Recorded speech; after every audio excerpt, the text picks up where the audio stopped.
किन मुद्दों पर वोट कर रहे हैं? लोगों के सामने सबसे बड़ा सवाल क्या है और क्या होना चाहिए, इन्हीं सब पहलुओं को हम समझ रहे हैं। बड़े बड़े चेहरे भी आज मैदान में हैं।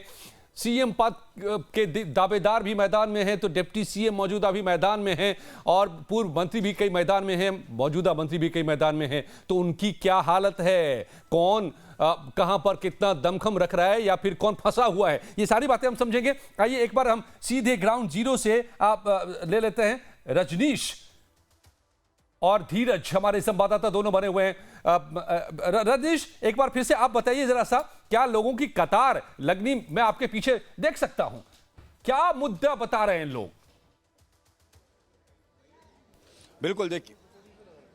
बिल्कुल देखिए अजय, लोग आने शुरू हो गए हैं, वोटिंग की प्रक्रिया शुरू हो गई और एक एक करके लोग वोट कास्ट करने भी आ रहे हैं। देखिए एक एक करके लोग वोट कास्ट करने आ रहे हैं। जो सुरक्षा व्यवस्था है वो यहाँ पर बनी हुई है और तमाम लोग जो हैं, जो वोटर्स हैं, वो यहाँ पहुँच रहे हैं। तो आज के दिन दीघा विधानसभा क्षेत्र में, और चूंकि शहरी क्षेत्र में जो वोटिंग है वो थोड़ी देर से शुरू होती है, लेकिन आप देखिए धीरे धीरे लोग बाहर निकलते हैं। ग्रामीण क्षेत्र में ज़्यादा लंबी कतार आपको देखने को मिलती है सुबह से ही। तो फिलहाल पटना में जिस विधानसभा क्षेत्र में है, ये जो सीट है ये अपने आप में काफ़ी खास सीट है और जिस बूथ पर हम मौजूद हैं ये भी अपने आप में बहुत ही वीआईपी बूथ मानी जाती है इस इलाके में, क्योंकि यहाँ पर सारे जो अब जितने आसपास के जो वीआईपी हैं, यानी जो बड़े राजनीतिक कद के जितने नेता हैं, वो यहाँ वोट कास्ट करने आते हैं। लेकिन सबसे जिस तरीके से ग्राउंड पर मैं घूम रहा था और जो मुद्दे जिस पर देखने को मिले, लोग पलायन, रोजगार, शिक्षा जैसे मुद्दों पर बात कर रहे थे और वो भी बस्तियों में बात कर रहे थे, झुग्गी झोपड़ियों में बात कर रहे थे। तो इस बार बिहार ऐसा लग रहा है कि विकास एक ऐसा मुद्दा है जिस पर बिहार के लोग वोट कास्ट कर रहे हैं और विकास को एक मुद्दा मान रहे हैं। विकास हुआ या नहीं हुआ ये मतदाता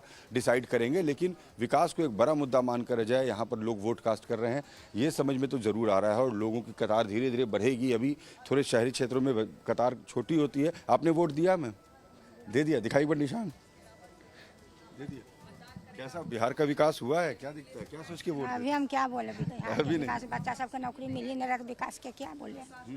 बेटा का नौकरी अभी तक नहीं हो रहा था, अब दे दिए सरकार के वोट का देना, तो वोट देना तो दे दिए हैं और कुछ नहीं। विकास के मुद्दे पर ही वोट दिया आपने? जी, सोच के। हाँ, सोच के। ठीक है। देखिए आज लोग कितने जागरूक हैं और किस तरीके से जो महिला मतदाता हैं वो बाहर निकल रही हैं।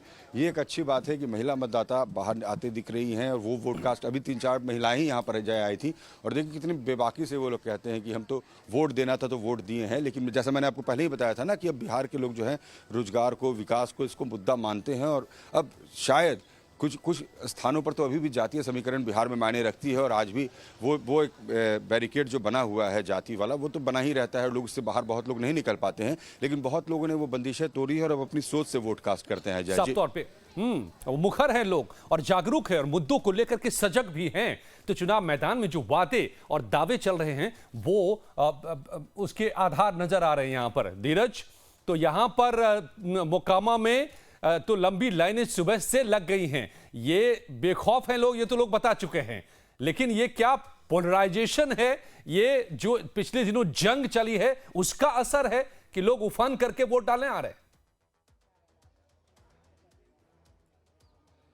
बिल्कुल अजय, देखिए मोकामा का उत्साह अपने चरम पर है और जो दो बाहुबलियों की यहाँ पर सीधी भिड़ंत हो रही है, बाहुबली अनंत सिंह की बात हो या बाहुबली सूरजभान सिंह की पत्नी वीणा देवी चुनाव मैदान में, तस्वीरों में आपको ग्राउंड जीरो पर सीधे दिखाएंगे कि मोकामा का एक ये पोलिंग स्टेशन है और सुबह से ही यहाँ पर जो तमाम मतदाता हैं वो अपनी बारी आने का इंतजार कर रहे हैं। पैरामिलिट्री फोर्सेज के जवान हैं, अंदर पूरी व्यवस्थाएं चल रही हैं और मतदान की जो प्रक्रिया है, और पास में ही जो बूथ लेवल ऑफिसर्स होते हैं, जो बीएलओ होते हैं, वो लोग बैठे हुए हैं। जो तमाम जो वोटर्स आ रहे हैं, जो अपनी मतदाता पर्ची लेने का काम कर रहे हैं, उनसे ले रहे हैं। और जो तमाम लाइन में लगे हुए लोग हैं, मोकामा के जो लोग हैं, वो क्या सोचते हैं।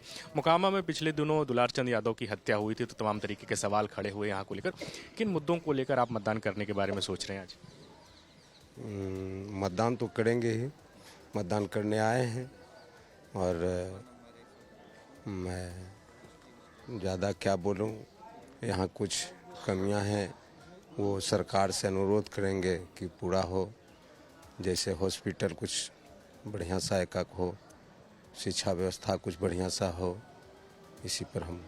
यहाँ की जो स्थानीय विधायक हैं, पूर्व विधायक है और उनकी पत्नी भी इस बार नीलम देवी विधायक थी, इस बार जेडीयू की टिकट पर आनंद सिंह भी चुनाव लड़ रहे हैं। उनके विधायकी काल में यहाँ पर कुछ डेवलपमेंट के काम हुए हैं, क्या लगता है कि कुछ और काम की ज़रूरत है? किन मुद्दों को लेकर आप मतदान करने यहाँ पर आए हुए हैं और सुबह से आप लाइन में लगे हुए हैं? ये ज़रूरत तो वही है, जो हॉस्पिटल चाहिए और शिक्षा कुछ अच्छा सा हो, इसी के लिए हम हैं।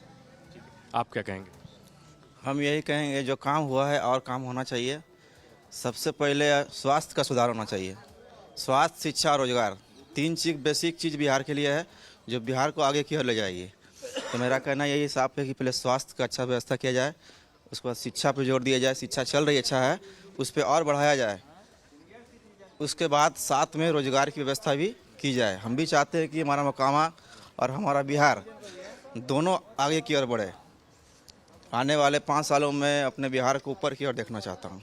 बस मैं यही कहूँगा।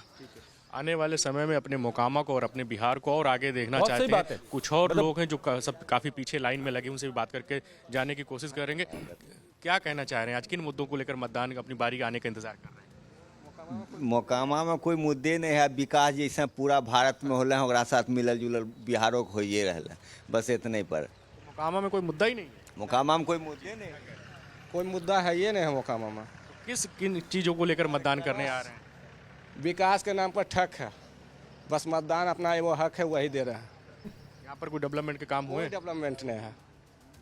ये सड़क पुरानी बनी हुई है, कोई सड़क नहीं बनी है। ना तो यहाँ कारखाना है, 5 कारखाना था, 5 बंद हो गया है। क्या विकास है? तेजस्वी कह रहे हैं कि हम बिहार को एक नया बिहार बना देंगे। और नीतीश बाबू अपने का समय में नहीं बनाया था, नीतीश समय में नहीं बना था, अब बनेगा कब? प्रत्याशी यहाँ ऐसा नहीं है जो कि विकास करेगा। प्रत्याशी यहाँ पर ऐसा कोई धीरज। नहीं है जो विकास करेगा। जय, यहाँ के तमाम स्थानीय लोग हैं जो अपनी बातें कहते हुए नजर आ रहे हैं। जी, साफ तौर पे नवीन जी देखिए, नैरेटिव्स पॉलिटिक्स में एक होती है, मीडिया में दूसरी होती है, और ग्राउंड पर असली नैरेटिव जो निकल के सामने आता है उसमें बहुत सारी बातें हैं। बहुत लोगों ने यहां पर बहुत सारी बातें कह दी, और मुझे लगता है कि क्या क्या समझ में आ रहा है कि लोग किस आधार पे वोट डाल रहे हैं मोकामा में, अगर बात करें इस वक्त हम तो। देखिए अजय जी, जो जिस तरह के लोगों का रिएक्शन है वो बहुत पॉजिटिव है। अगर बिहार में इस तरीके से सोच हो कि शिक्षा और हेल्थ और विकास के नाम पर अगर वोट दिए जाएं तो शायद तभी विकास बिहार बदल सकता है। लेकिन ये डोमिनेटिंग डिसाइडिंग फैक्टर नहीं होगा बिहार के इलेक्शन के लिए। अल्टीमेटली जो है दुखद बात यह है कि बिहार में कास्ट पर ही मेजॉरिटी लोग जो हैं वोट देते हैं।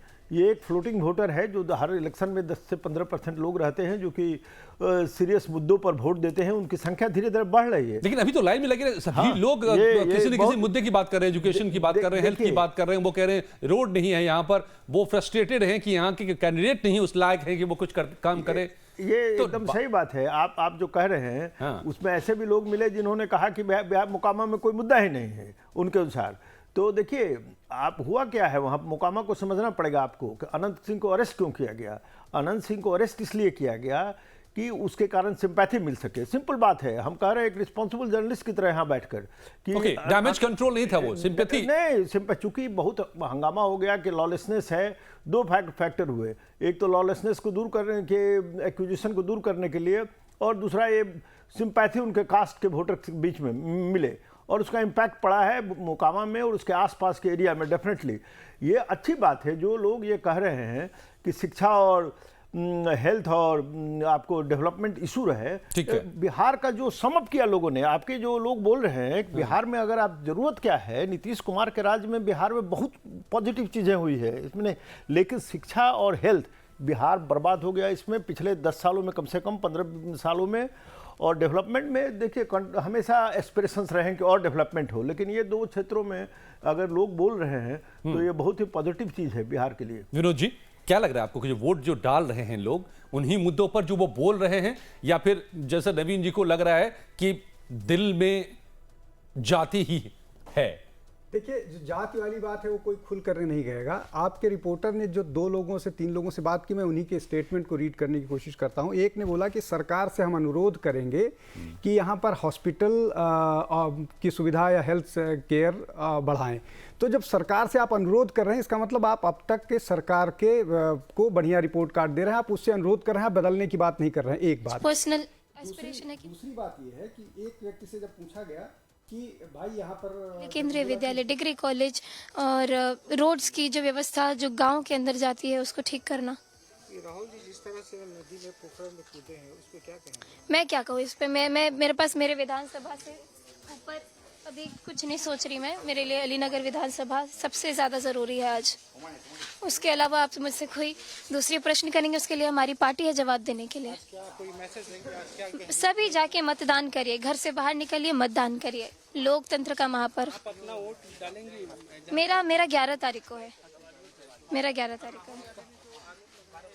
अरे वो लगाने दीजिए, मेरे पास ऑलरेडी आज बहुत काम है, मैं उसमें बिजी हूँ। मंझे हुए राजनेता की तरह मैथिली बात करती नजर आ रही है। बहुत तेजी से लगता है कि राजनीति के मिजाज को उन्होंने समझ लिया है। कहीं बोलते हुए मैंने सुना था मैथिली ठाकुर को कि शुरुआती 2-3 दिनों में लगा कि कहाँ आके फंस गई, कितना अच्छा जीवन चल रहा था, लेकिन धीरे धीरे समझ में आया कि राजनीति तो यही चीज़ है। तो राजनीति समझ में आने लगी है, लगता है। मैथिली को बात करेंगे, हालांकि उनका चुनाव अगले फेज में है और तमाम मेहमान मेरे साथ जुड़े हुए हैं, सदन भी जुड़ गए हैं, उनसे भी वहाँ की रिपोर्ट लेते हैं कुछ ही पलों में। बने रहिए हमारे साथ। आरजेडी ने कांग्रेस को कट्टा दिखाकर मुख्यमंत्री का उम्मीदवार भी घोषित करवा लिया। अब तक नीतीश कुमार जी की घोषणा जो है नहीं की गई है, पीठ में छुरा भोंका है। 14 जनवरी मकर संक्रांति के दिन माँ बहन मान योजना के तहत 30,000 रुपया हम लोग डालने का काम करें। महागठबंधन कंफ्यूज हो चुका है, उसको लग ही नहीं रहा है कि हम चुनाव जीत पाएंगे। डबल इंजन की नीतीश सरकार की विदाई 14 नवंबर को निश्चित है। हम सभी लोग अभिवादन करें मिथिला की धरती पर। नीतीश जी के 3-4 ब्यूरोक्रेट हैं, वो सरकार चलाते हैं।